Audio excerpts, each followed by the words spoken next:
David Icke to ITV and to Sweden. Thank you. I'm very honored that you give part of your valuable time to me. Okay. I'm a huge fan of yours and follow almost everything what you do. And I want to start the interview with a huge thank you, what you have done to humankind and to the planet and for me. Okay. You have been my eye-opener, especially on the reptile topic. And I'm very grateful for what you're doing and all the risks you take. And okay. I'm really admiring you. Well, thank you very much. And since you started with Biggest Secret 98, here in Sweden, your translator and others said, oh, he has gone mad. I said, oh, well, let me read the book. I wrote the book. It was the usual David Icke, only new information. I couldn't judge whether the reptiles are there or not. I've never heard about it. But I started to make my own research from that day. And I found evidence on evidence that you are right. And therefore, one of my main themes when I talk to people and try to eye-open is be aware there are others here on that planet, not only humans, and they are in charge. And they are reptiles, there are different races, white dragons and so on.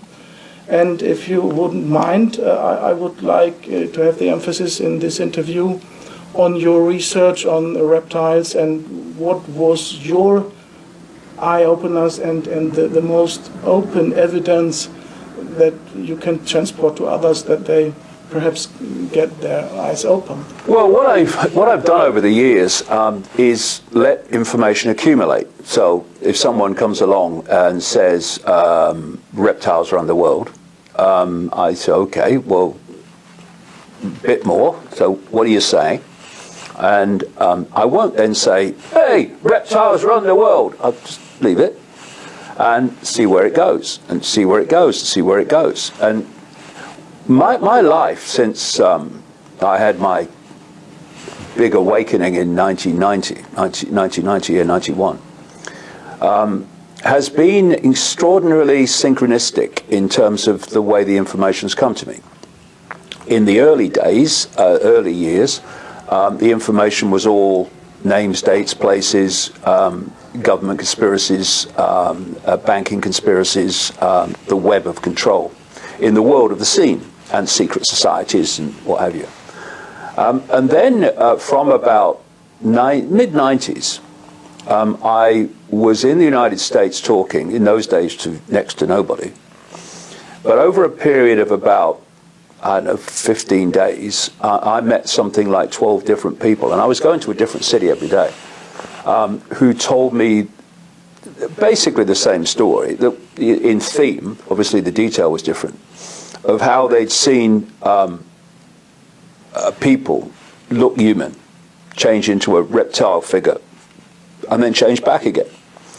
Some of them had had this experience in the course of their everyday life. Some had had the experience meeting people like within the Jehovah's Witnesses and other such organizations in Salt Lake City and in New York. And others had been involved in mind control, government mind control projects, and had experienced it on the inside. And it started to build. And then eventually I met in South Africa a man called Credo Mutwa, who's now well into his 90s, Credo. And he is a Zulu shaman and the official historian of the Zulu nation. And he started talking to me about what he called the Chitahuri, which were in Zulu legend, Zulu lore, a reptilian race that is manipulating human society. And then you then start looking in other parts of the world. You look at the Mayans and the whole reptilian theme of of history and ancient cultures. And then as it builds up and builds up and builds up, then you start meeting, if you like, insiders in the modern structure who are telling you the same thing. And by this time, the whole wealth of information has got to the point, and it's so multifaceted, that you cross that line where you say, actually, this is going on.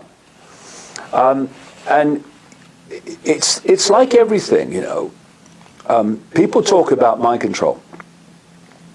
I call it perception control, same thing. But perception is a milder word than mind control. Mind control, people think Manchurian candidates and stuff like that.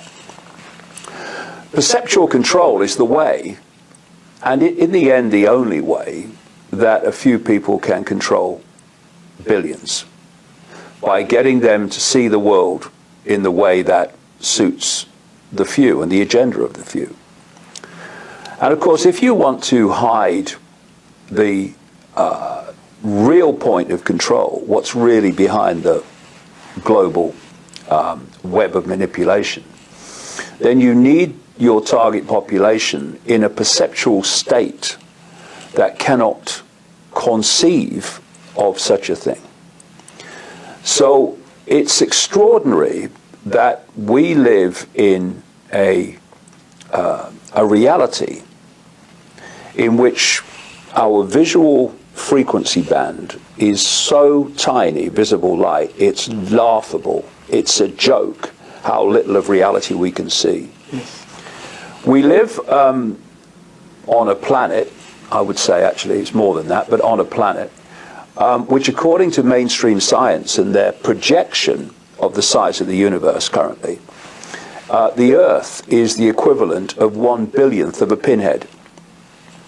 So that's the nature of what we're experiencing. And yet, the perceptual control is so powerful that to speak of other forms of life that are not human, that take an intelligent form, that operate outside the frequency band of human sight, is to be, by reflex action, in the case of so many people, to be called mad and crazy and ridiculous. And of course, that is a wonderful perceptual firewall against people encompassing the fact that the world is not just a little bit not like they thought it was, it's nothing like they thought it was.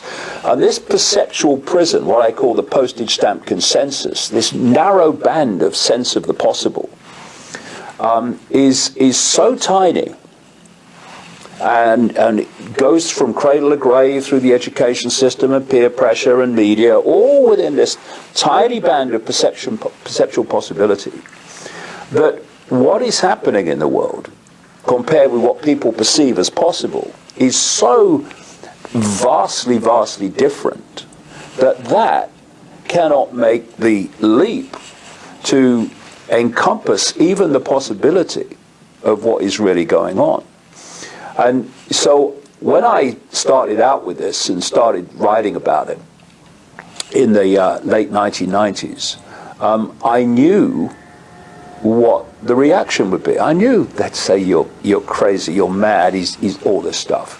Because if you look through what we call history, anyone, almost in any subject area, that has gone beyond the norm, gone beyond the postage stamp, has had dismissal, ridicule, or whatever. So that's part of the course. Yeah. But my philosophy is this: if what you say has validity, and you keep talking about it, and and don't stop because of the reaction, then if it has validity, eventually it will be shown to be so.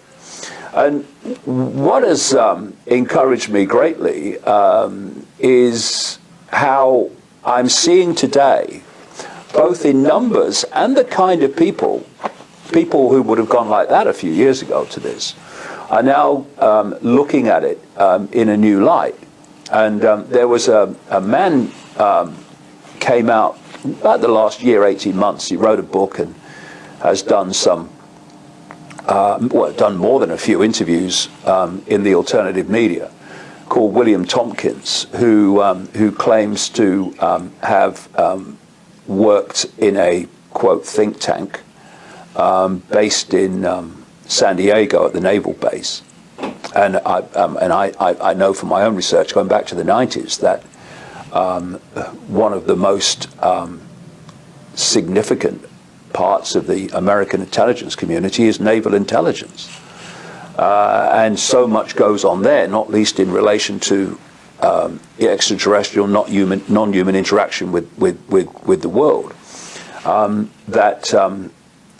that what he said about that made sense to me. And he does produce other documentation. But what he's saying is, from his insider knowledge, a reptilian race controls world governments, and its command center, as he calls it, is the moon, which of course made my my ears prick up, because I've been talking about the moon and its effect on human behavior and human perception for quite a few years now. So we are now reaching the point where far greater numbers than ever before are starting to look at these apparently far out concepts and seeing that maybe they're worth looking at a bit more deeper than saying he's mad and walking away. Yes. So my research showed me that there is a devil. The devil is a positive being. Because he loves God, he took the role of the negative to test. And then he has an own world, and this world is always hierarchy, because nobody wants to stay by its own will.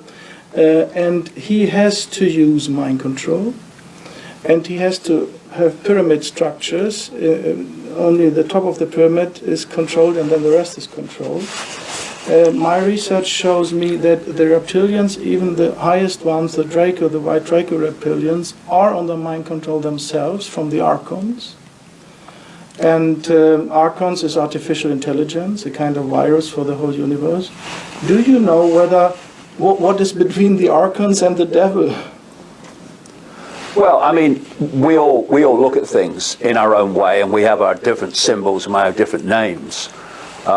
You know, in my books, the last one, Phantom Self, and in the talks I'm doing on this world tour, my concept of what you call the Archons and what the Gnostic people left us in their texts is that what they call the Lord Archon or Demiurge is basically a very distorted, inverted state of awareness, because we get so addicted to the world of form, because that's all we see, that our perceptions often can only perceive life, consciousness, awareness from the perspective of some kind of form.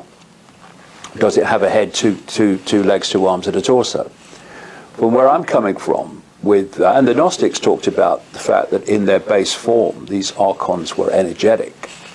For me, what we are looking at is a state of awareness, a very inverted, distorted state of awareness. And this awareness is seeking to assimilate other life within itself. In other words, if you take this, what I'll call archontic awareness, to be a computer virus, it wants to infect all the computers. So the computers start responding, perceiving, and therefore behaving in ways that align with its state of inversion and its state of distortion. And so when I look at what we call reptilians and greys and all these other expressions of form outside of the human, I see them as being assimilated into this inverted awareness. So you can see a reptilian form, you can see this form, you can see that form, you can see a human form. But what's calling the shots, what's driving the perception, what's driving behavior is this sense of awareness, this distorted sense of awareness. And if you look at how the Gnostics basically describe these Archons, it breaks down very powerfully to what is known as the hair test of psychopathic traits. First of all, no empathy, parasitical nature, pathological liars, willing to do whatever they need to do to get what they want. I mean, you break down the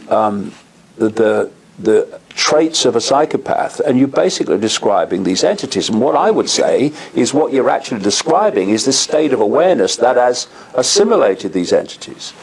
And I go into this in the last book in great length, and also in the talks, because this archontic form of what we would call artificial intelligence, AI.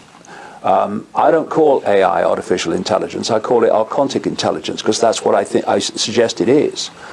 What's been happening is, and not least through reptilian and grey and manipulation, in other words, manipulation through those forms of this awareness, humanity has been manipulated along a road where we have developed intellectually to the point where we can technologically build our own prison, but not spiritually enough, in other words, not expanded awareness beyond the program enough to see that that's what we're doing. And what I'm saying is that what we're seeing now being built all around us in the technologically connected world of smart technology and the Internet of Things, where everything's connected to the Internet, a structure is being built to allow this archontic or artificial intelligence to take the world over completely. No middlemen or women necessary anymore. Because if you follow the story of what's going on, and what even CIA people like David Petraeus, when he was head of the CIA for a short time, was talking about with the Internet of Things, is the plan is that everything is connected to the Internet. Now you go into Silicon Valley and you go into the Ray Kurzweils of this world, this Google executive, who's openly saying that by 2030, that the human mind, the human brain, will be connected to what he calls the cloud. What is the cloud? It's a technological sub-reality, the one I've been writing about all these years. And this technological sub-reality, which he calls the cloud, is being designed to be controlled by artificial intelligence. Now, the point I've been making is, all the time now, we are hearing artificial intelligence will control this, artificial intelligence will control that. But where is the big question? What is artificial intelligence? What is this intelligence that's going to be not only controlling the Internet and everything connected to it? They're now building a gathering world army of military technology, which is controlled by AI. And then you've got this whole nanotechnology level of what they're calling smart dust, where you can breathe the stuff in and you suddenly become connected because you've got this nano technology inside you communicating with other technology. So you become part of the grid. Now you're connected to the frickin' internet, along with the fridge, and the heating, and the car, the driverless car, and all the rest of it. So then, and Kurzweil's openly talking about this, then, as he's saying, once people get connected to this artificial intelligence, this cloud, gradually after that, the cloud, AI, will do more and more of their thinking until there's no human thinking left. He's openly saying this now. Why? Because the sales pitch is will become superhuman. The reality is will become subhuman, non-human. And if you look, I call Silicon Valley the devil's playground. I guess because that's where it's coming out of. It's a combination of Silicon Valley and DARPA, the technological development arm of the Pentagon, that are working very closely together. And you can even show this in career moves. You've got this lady, Regina Duggan, who was director of DARPA, that comes up with more and more sophisticated ways of killing ever more people, like death rays and stuff like that. A DARPA that actually claims on its own website that it was responsible for the internet being the backbone of this technological control system. And suddenly Regina Duggan makes, on the face of it, a very strange career move. She goes and becomes an executive of Google, where Ray Kurzweil is, of course, and all this. And then last summer, the summer of 2016, she moves and becomes an executive of Facebook, which is another organization in this internet Silicon Valley web that is all part of this creation of this technological sub-reality to be controlled by AI. And what Kurzweil is saying in selling this superhuman stuff is now being supported more and more by other major players in Silicon Valley, not least this guy Elon Musk, who was a co-founder of PayPal and puts rockets up into the sky, taking satellites to beam Wi-Fi everywhere. That's all part of this. Elon Musk has a very strange way of selling the same thing that Kurzweil's saying. He's saying, well, yeah, he says, this AI, it's very dangerous. I mean, it's very dangerous for humanity. But if we're not going to be assimilated by robots, then what we've got to do is get connected to AI so that we can keep up with them. So, I mean, it's like good cop, bad cop, Kurzweil, Musk. And, of course, Elon Musk has come out in the last few weeks and talked about the fact that he's developing this, quote, neural link between the human brain and technology. And you're seeing it unfold all around you. But you need eyes to see. And then it's an open book. If your perception is caught in the postage stamp, then you won't see it. Everything will be just a blur of things happening with no connections. What's happening in terms of preparing people for it and pulling people along this road is that there's a very clear stepping stone going on. First of all, you get people addicted to holdables. Well, I mean, that's not achieved, is it? Hello? Sorry, I'm on the phone. Yeah. And then you move them on to wearables. Now you're on the skin. You want to get in the body. Now you're on the skin, so that you're closer. These are your Google Watch, your Apple Watches, your Google Glass, and Bluetooth, all this stuff.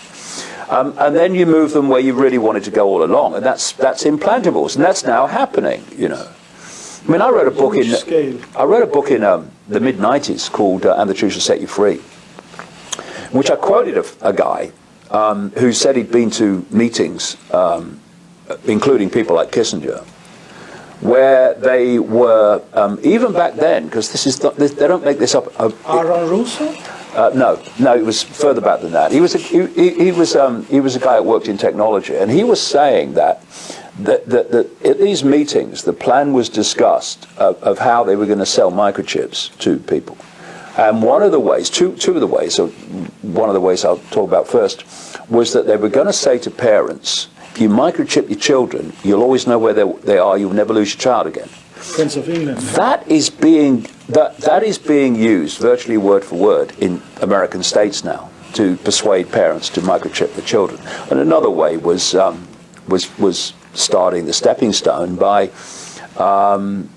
microchipping people who were suffering from dementia, so you'd always know where they were. Of course, once you get it, and it's like, of course, the first step in this really was microchipping domestic animals.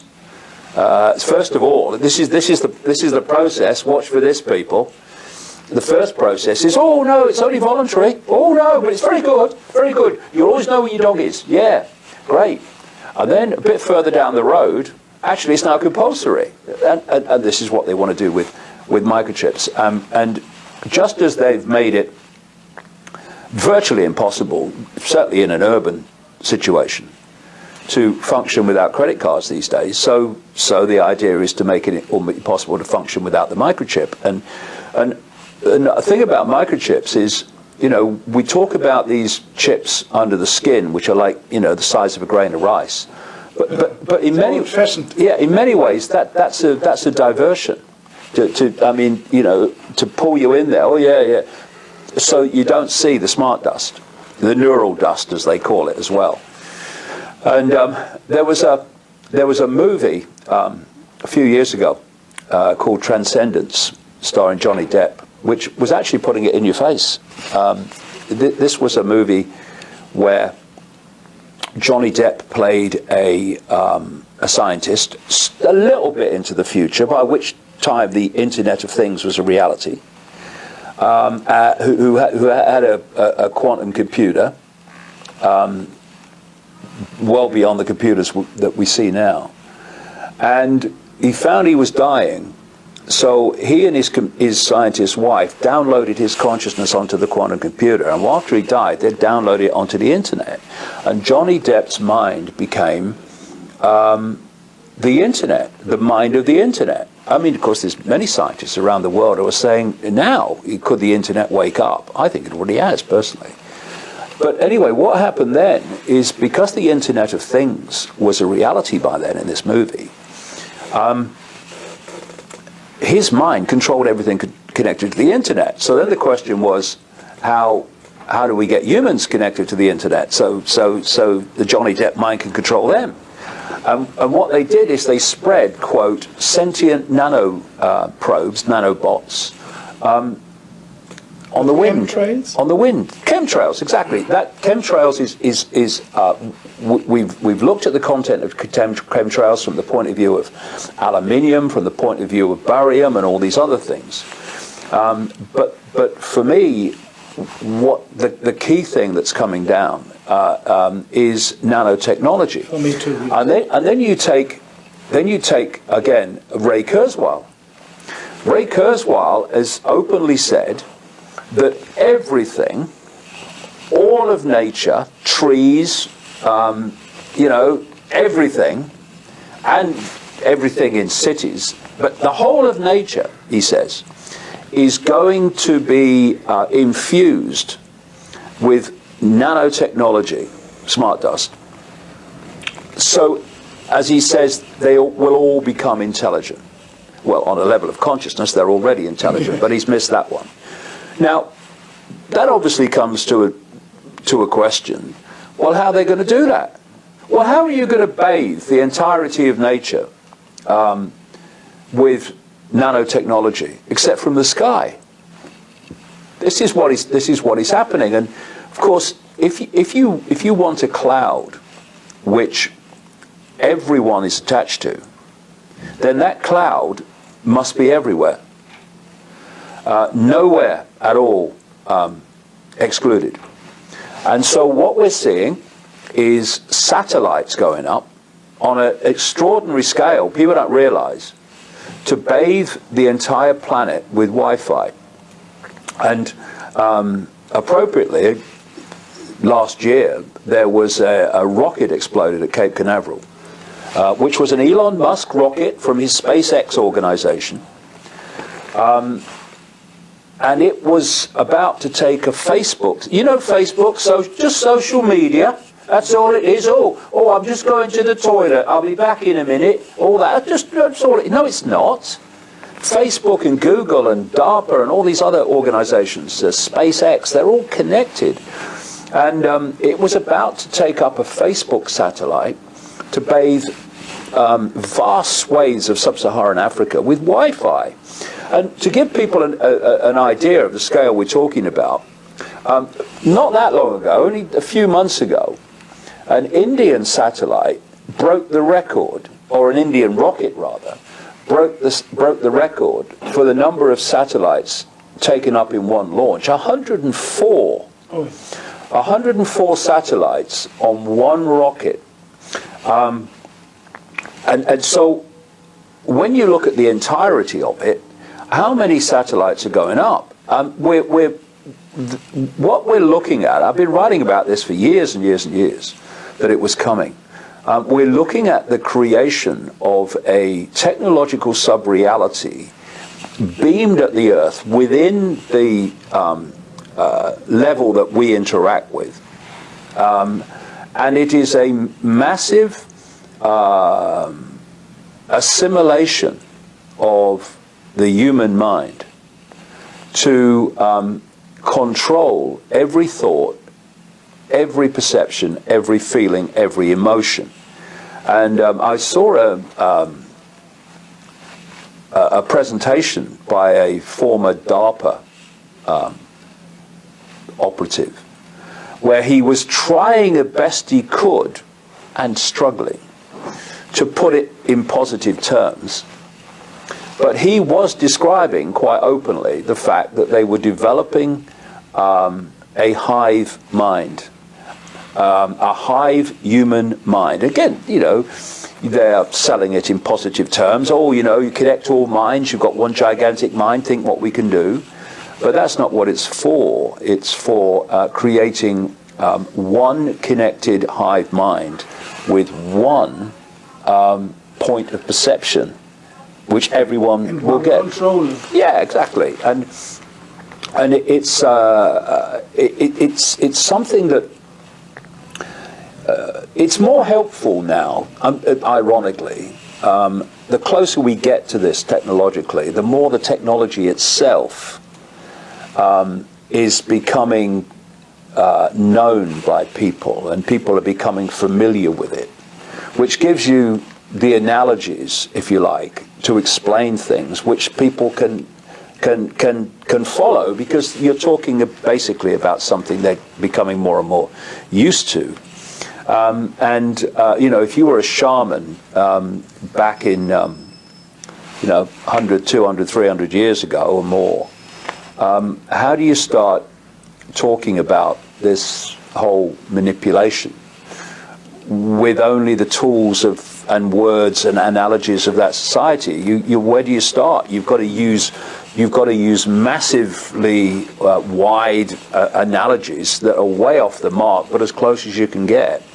And then, you know, the anthropologists and the historians go along to these ancient cultures and what have you, and they take what the shamans say literally and say, oh, they're all mad, they think there's... No, it's symbolic. What we have the advantage of now is that what we're talking about is when you're talking about these technological things, and artificial intelligence, you're not any longer even using analogies. They're basically real. You're basically talking literally with all this. And so what we've got is this gathering creation of a vehicle for artificial intelligence to control everything. And that artificial intelligence, ultimately, through other forms like reptilian and others, has been manipulating human society along this road all along. Do you have a clue who constructed the Archons or AI? No, I mean, what the Gnostics talk about is the fact that it was an error. It happened by a kind of mistake, as they saw it. that it was a creation which went awry and then became a force in itself, but a force that was artificial in the sense that it wasn't an expression of the great awareness, what I call infinite awareness. It kind of, what's coming into my mind as I'm speaking is The Sorcerer's Apprentice, the Disney film. You know, where the buckets and the brushes just kept increasing and increasing and replicating until that you know, it was all completely uncontrollable, because that was the Sorcerer's Apprentice, played by Mickey Mouse as I recall it, was trying to do an experiment when the sorcerer was out, and it went totally wrong. And so and what he created kept replicating itself until there was just absolute uncontrollable chaos. And that's, you know, in the widest possible analogy, that's kind of what they seem to be talking about and describing. I heard that positive non-human entities are now coming to the world to help us because they most fear AI. They say we must stop it here, otherwise it's spreading more over. Have you heard something about that? Well, let's say I hope it's bloody true, but we are in trouble.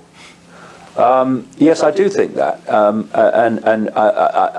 See, long ago in 1990, when I had my kind of awakening, and in those early days, I met quite a few psychic people. I went to one by choice because I felt this presence around me for about a year. I wanted to see if she'd pick it up and give me any clue what was going on. That was the one I chose to go to. But after that, I met many others synchronistically. I mean, everyone I seemed to meet was a psychic for about 6 months, and then it just disappeared. But in those early months, there were many themes that I was being told through these people, and one of them was that there was a kind of a vibrational frequency change coming that was going to wake people up from their slumber, their coma, that people who were most awake, what we would say today less programmed, would be affected first, and then even those really programmed at that time would start to be affected. And the other expression of this was that all that had been hidden will be brought to the surface. And of course, in 1990, there was no evidence for that whatsoever. But look at it now. You know, as I go around the world on this speaking tour since June last year, I've never seen anything like it, both in numbers and also in the kind of people that are coming, the kind of people that stop you in the street. I mean, you know, in the last, nearly 30 years, 27 years I've been on this road now, doing this. It's gone from being laughed at wherever I went in Britain. Literally couldn't go into a bar without there being just uproar and laughter and ridicule, to people literally all over the world stopping me in the street, recognizing me because they're into the information. Now, you know, something is happening. There is an awakening going on, and what I'm seeing is this: it's a fork in the road that's becoming more and more blatant and more extreme, in the sense that the numbers that are awakening to beyond the program and seeing the world differently is growing and growing and growing. But those who are not are going deeper and deeper and deeper and deeper into the program. It's you know, there was a point where you just started to see it, that kind of stuff, but now it's like blatant. So I gave the name to this vibrational change, the truth vibrations, the first name of the first book. Yeah, which is I gave it the name truth vibrations because of this thing I was told about all that had been hidden being brought to the surface. So, there is something happening to challenge this distortion, and what we need, I think, is an explosion of empathy. Because I look around the world and I see empathy being systematically deleted, and once you delete empathy, you are then into the major trait of psychopathic behavior. Devilish behavior. When I see kids on computer games, violent computer games, where they are being exposed to empathy deleted behavior. Kill, oh, got him, kill, over and over, cumulatively. It's actually deleting empathy. And without empathy, then there is no fail-safe mechanism of human behavior. And so for me, we need an explosion, an outbreak of mass empathy with each other. The ability to put ourselves in the feelings of others. And that only really comes when you can expand your awareness, you can expand your self-identity, you can expand your perception of reality beyond the program. Because once you're in that narrow band of programming or perception, everything seems apart from everything else. When you expand your awareness, you start to see that everything's connected to everything else. And the way that we live our lives and perceive things completely transforms once you start to realize the true nature of reality, i.e. we're all one consciousness experiencing itself. Instead of, I am this person with this name, in this body, with this color, and this religion, and this country, which tends to pull people apart. And, it's like, what I've been saying over the years is that part of this hijack of human perception has been to move our point of interaction with reality and each other from the heart to the head. And the head should serve the heart, not be a dictator of it or close it down. And of course, this is where empathy comes from. I mean, you feel it. I mean, you feel it when you're feeling empathy. This is where you feel it. Oh my God, that's terrible. You don't say, "Oh my God, that's terrible." Oh, God, that's terrible. You can't put mind control on the heart, but only on the brain. Yeah. So, and I think that's because of the frequency band that they can operate in. So, if you can get people in their head, the head, especially the left side of the brain, just sees everything as apart from everything else. So you have survival of the fittest, dog eat dog, every man and woman for themselves. Whereas this would never see love like that. Interestingly, in the Gnostic writings that were found at Nag Hammadi in Egypt in 1945, the writings that actually have given us a big fix on their way of seeing reality, they describe how this archontic force infused into the human form what they call the counterfeit spirit. And they go on to say that this counterfeit spirit hardened the hearts of the people. Mm-hmm. And what I would say is that this counterfeit spirit is actually a form of AI. It's the archontic force, and it's when I look at terms like being born with original sin and all this stuff, I think it could well actually be describing this counterfeit spirit. And when you look at human behavior, and you look at human behavior through a long period. And you look even at the religions and what have you, there is this common theme of these two forces pulling against each other. One is the heart, I would say, and one is this archontic awareness, or lack of it, this inversion.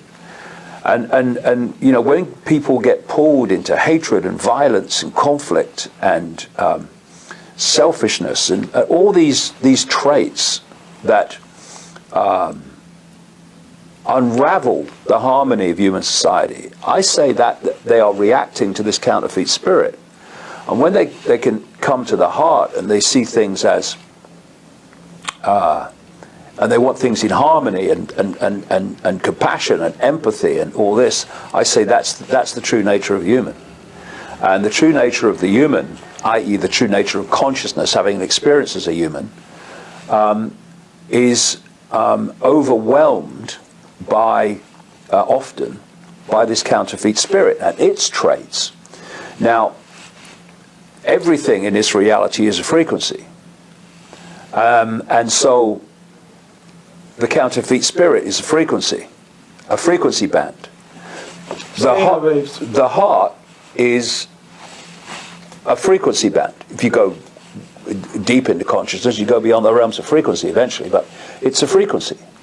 Now, if you can put people into low vibrational, as I call them, mental and emotional states, which are themselves frequencies, if you can pull people into mental and emotional states that are within the frequency band of this counterfeit spirit, then that you're locking them into it. You're increasing the power by which this counterfeit spirit impacts upon their behavior, their responses, their reactions, everything. And you know, when you look at things like the behavior of ISIS, I would say the behavior of the Saudi Arabia royal family, who have funded ISIS, and the reason that ISIS act like the Saudi Arabian royal family is because one created the other, and the Saudi royal family created ISIS on behalf of the West, not least America and Britain primarily. But the Mossad and CIA also. Yeah. So, but the point being that when you look at the behavior of ISIS and what they do to people, how they treat people, that is classic archontic psychopathy. Some say a lot of reptilian souls reincarnated, which before had been in the Soviet Union making the revolution and all the cruelties in the communist part of the Russian time. Well, I think if you see, you know, you can look at it and you can say, look how bad the Soviet Union was, and then you look at what America has done to the Middle East and what America has done to many parts of the world. You look at what Britain has done, my goodness. Yes. You look what Pol Pot did. You look what Hitler did. You look what Stalin did. You can pick these expressions of this extreme state of counterfeit spirit all over the world, but the common denominator between them is not communist or fascist or whatever label we give to it. It's the counterfeit spirit expressing itself. You know, I mean, you look at what Hitler did, oh, that's fascism. You look at what Stalin did, oh, that's communism. Excuse me, it's just an expression of the same state of being, mate. You're just giving it a different label. I see this. I see on the news when I look at people, you know, in these situations of conflict and horror and violence, and you can see it. You can see it in their eyes. There is a look in their eyes that you see. It's a common thing. Often a deadness, because basically they're vehicles of this spirit. They're not expressing their own awareness. They're basically computer terminals on the internet of this counterfeit spirit, which is a very appropriate analogy, given this counterfeit spirit ultimately is what we would call artificial intelligence. So this is the other thing. People conceive that the biological is natural and the technological is technological. The force that's behind all this, including the reptilian expression of it, they see the biological as technological. The biological to them is technological. So it is. So therefore, creating a vehicle, a biological vehicle, for this archontic awareness has already been done. But there's still if you like, the true human that's there to push against this full-blown archontic perceptual control, to push against it. This is why people, like I say, through history, you've had this feeling of Satan, get behind me, and all this stuff that people say. What they want to do with the transhumanist agenda is to so connect the human mind to this AI technological sub-reality that human awareness, that human consciousness, that human state is shut out altogether.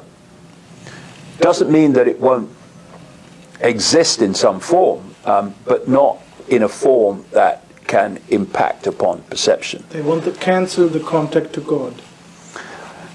Yeah, because they want, well, I call God infinite awareness, but just a different way of seeing it. But the whole process of human control is focusing attention overwhelmingly in the five senses at the exclusion of expanded awareness that will be able to see the forest, whereas the five senses can only see the twigs. And the reason humanity has been so easy to bring along this road to develop intellectually so we can build our own prison, but not spiritually so we can see that's what we're doing, is because the intellect is obsessed with the twigs. And they cut 10 of our 12 DNA strings. Yeah, many people believe that. It does absolutely make sense. But the fact that there's a great quote from Nikola Tesla. He's talking about science, mainstream science. And he said that science thinks deeply, but it doesn't think clearly. And he said you can think deeply and be quite insane, but you can't think clearly and be insane. And so when you look at the intellect, it is able to think deeply about the twigs, seeing everything as a part, the dots. But it can't think, therefore see clearly how the dots connect. And so you can pull people along this road and they'll build their prison, and anyone that's going along this road is going, look at it, it's so obvious. Don't be mad, don't be crazy, you're insane, and all that stuff. And this is how it's been done. It's really simple, really, what's gone on. And so this unity between the intellect and consciousness beyond the intellect is their worst nightmare, because once that happens, it's like the veil lifts and you can see it. Mm-hmm. Would you agree that humankind since 2012 changed from a negative to a positive timeline? I don't know. All I can say is that I've seen a gradually emerging momentum from nearly 30 years ago when I started out, when, oh dear, virtually no one wanted to know. No one was interested. I mean, I went around America for 3 months, and I was talking to 8 people here, 20 people there, someone's front room, 3 or 4 people. And now I look at what's going on today.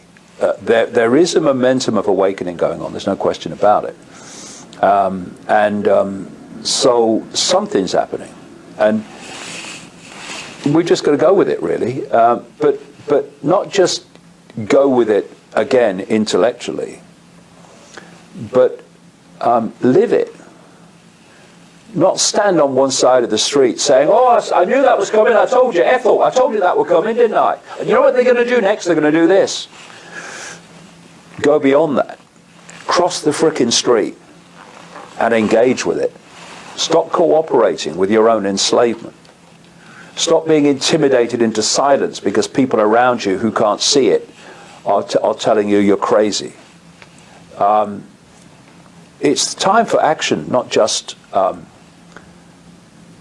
seeing it, but going to the next level, which is doing something about it. And in the end, the number of people in full knowledge of what's going on in terms of being behind this is a fraction of the 7 billion plus people, and they can only keep that number of people under control with two main ways, and many others on top of it.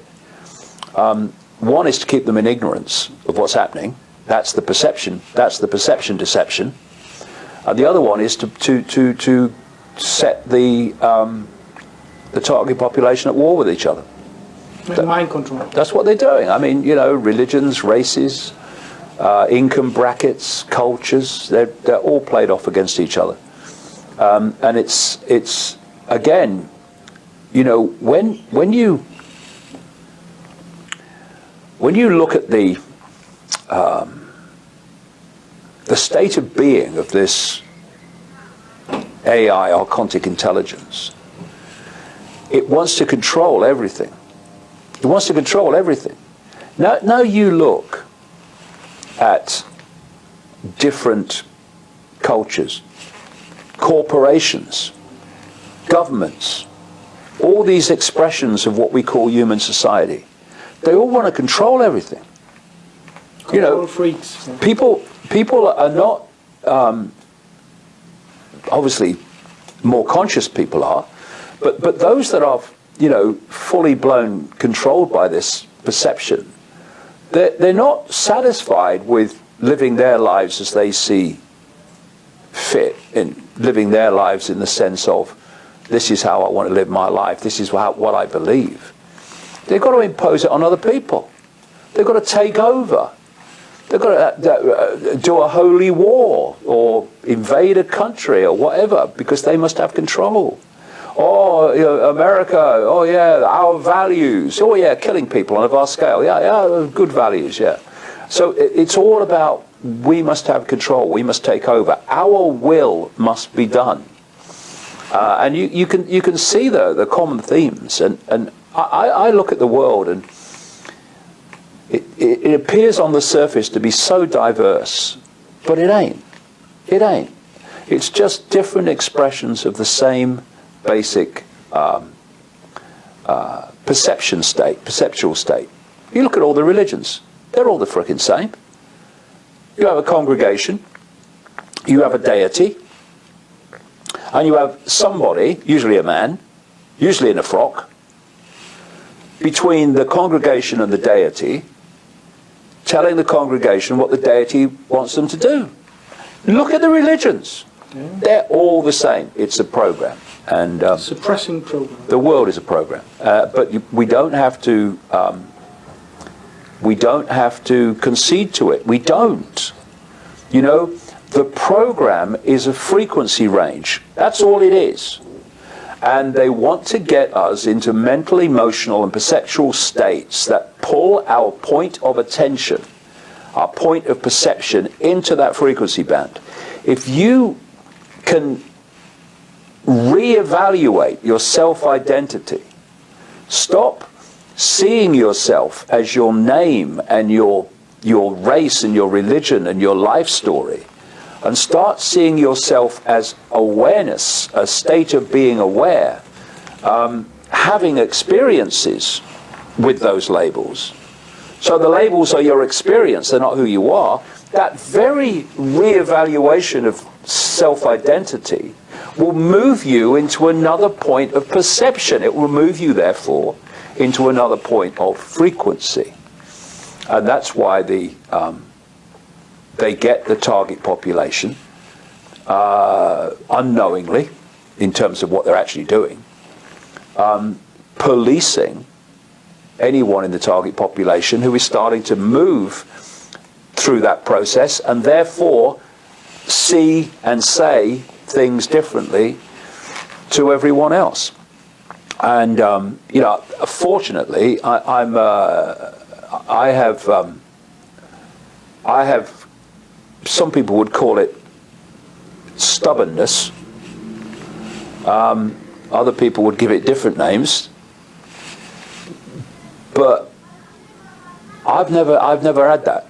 I won't have that. I won't have it. I will not have people tell me what I should think and what I should say.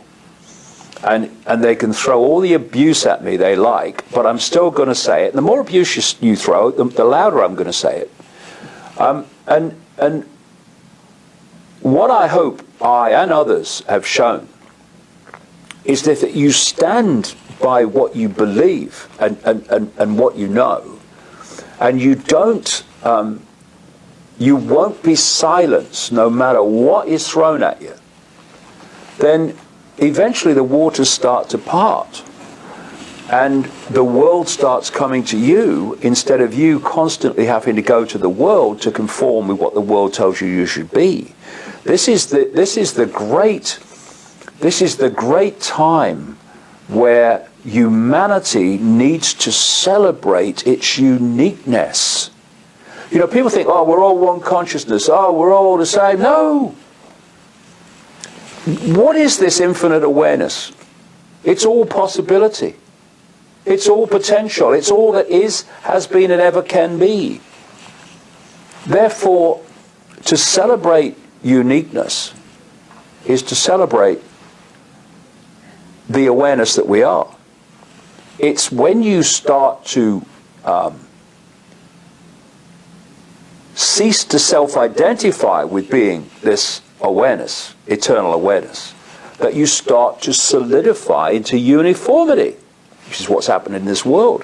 When we start to self-identify with expanded awareness, then we start to not just see and express, but to celebrate the fact that we are, yes, a point of attention within the same awareness as everything else, but we're a unique point of attention with a unique perspective, a unique expression of all potential, all possibility.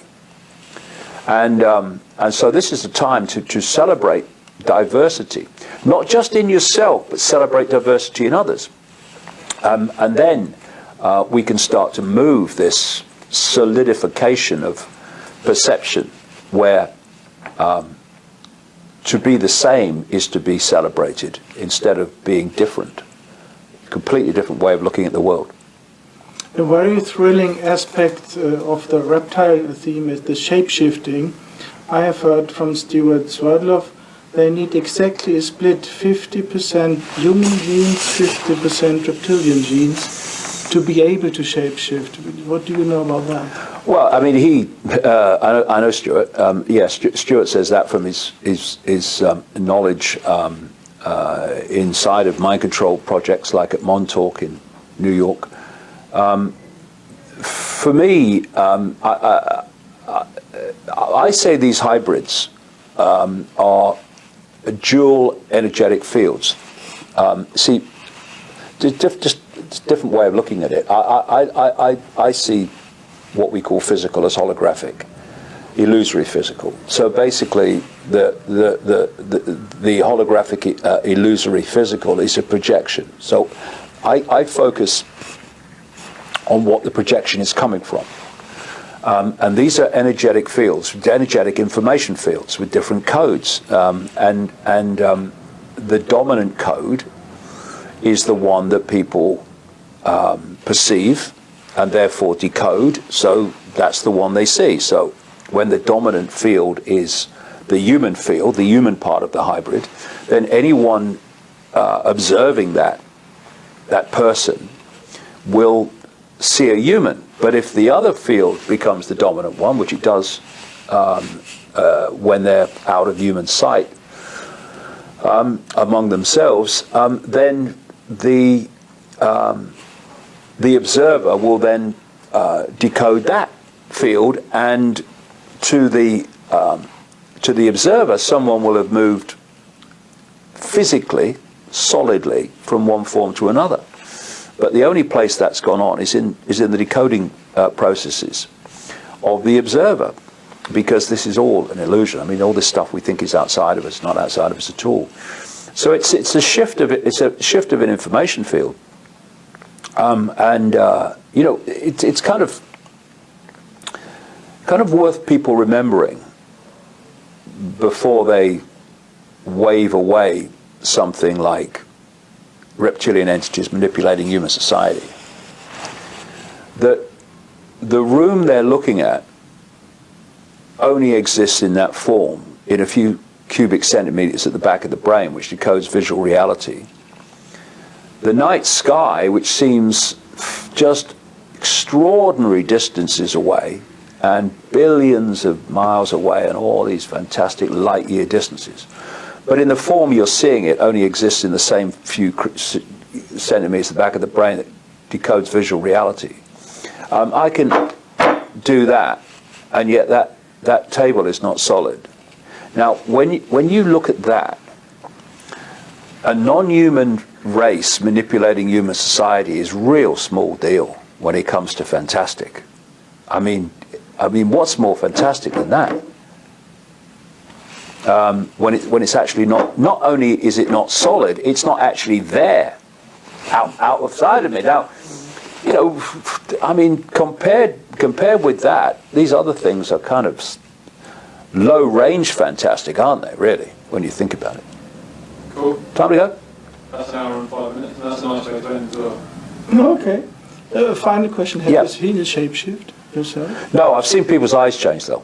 I've seen the reptilian eye go, over the years, because I've been, doing this for a long time. I've never seen someone shift full body.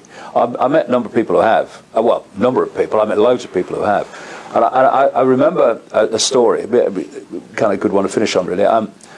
I was invited to a conference in Santa Clara in California. It was a multi-speaker conference. Years ago I used to do them. And I've turned up, and I've slept overnight and not slept too well, a bit jet-lagged. And so I've come down during the day while the morning talks are going on. And the place is empty, everyone's inside the hall. And I'm walking around to get my bearings where everything is. And I walk into this room. It's a big room, and there's loads of tables with people's books on them. And it was empty apart from one guy. And he said, "Oh, hello, how are you?" Yeah. So I went across, we had a chat. And he was coming from what you might call a Christian patriot background. I mean, he was looking at it from a Christian point of view. He was looking at it from an American, almost a kind of John Wayne point of view, And he said to me, "I like your stuff." He says, "I think you say some good stuff." He said, "But I can't get my head behind this reptilian stuff and all this shape-shifting. I can't get my head around that." I said, "Well, as I said to everyone else, take what feels right, leave the rest. That's fair enough, no problem." Right. 24 hours later, he comes looking for me. He said, "I know what you mean." He said, "I've experienced it." I said, "What do you mean?" And he told me the story. There was a speaker at this conference who had been writing a column for this Christian Patriot guy's newspaper. And the guy had written an editorial. I mean, the guy running the newspaper, the guy I spoke to, he'd written an editorial about the previous month in which he'd been very critical of Israel, right, and what it was doing. And the writer was very pro-Israel, right, the speaker. So they've met, and I know what he meant, because in this hotel, it's still there, you had a big reception, then you had a gap in front of the reception, then you're all the bar area, it's very open. He said, "I'm sitting there in the bar having a drink," he said, "and this speaker came over, he'd just arrived, and was absolutely furious, spitting blood, angry. And a big loud argument ensued in the bar until the hotel manager came over and said, look, would you please leave because you're upsetting the other guests.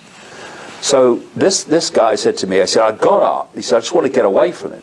Because he was in my face. I know the guy. It's exactly what he does. Anyway, he says, I walked towards the elevator. He said, I walked in the elevator, turned around, pressed the floor. But he said the doors were just closing. And this guy put his arm through the door and they opened. And he was in again. He said he was right in my face. And like I say, I know this guy, and I know that's exactly what he does. And he was, again, spitting blood, fury. And what people over the years have told me is that they've seen people shift when they've been in extreme states of anger. Because, you know, you think about it, when people are furious, it sends an electrical charge through the energetic field, and it can destabilize it. That's why this can happen when people are in this state of absolute fury. He said, and he's there, he said, and he shifted. His eyes became reptilian. The guy's been, the guy's had a completely different view of the kind of stuff that I'm saying and others are saying ever since, because he's actually seen it. That's really what you have to do to be completely convinced, I guess. You have to see it. But there's another way, and that is to come across so many people all over the world telling you stories with the same theme, describing the same things in detail, to the point where something's going on here. And they just happen to be the same things that the ancients were describing, and the things that insiders are saying happen. So how much evidence do people need before they think this world isn't like I thought it was? Thank you very much, David Icke. No problem. It was a huge privilege to No, listen to you. great. No problem.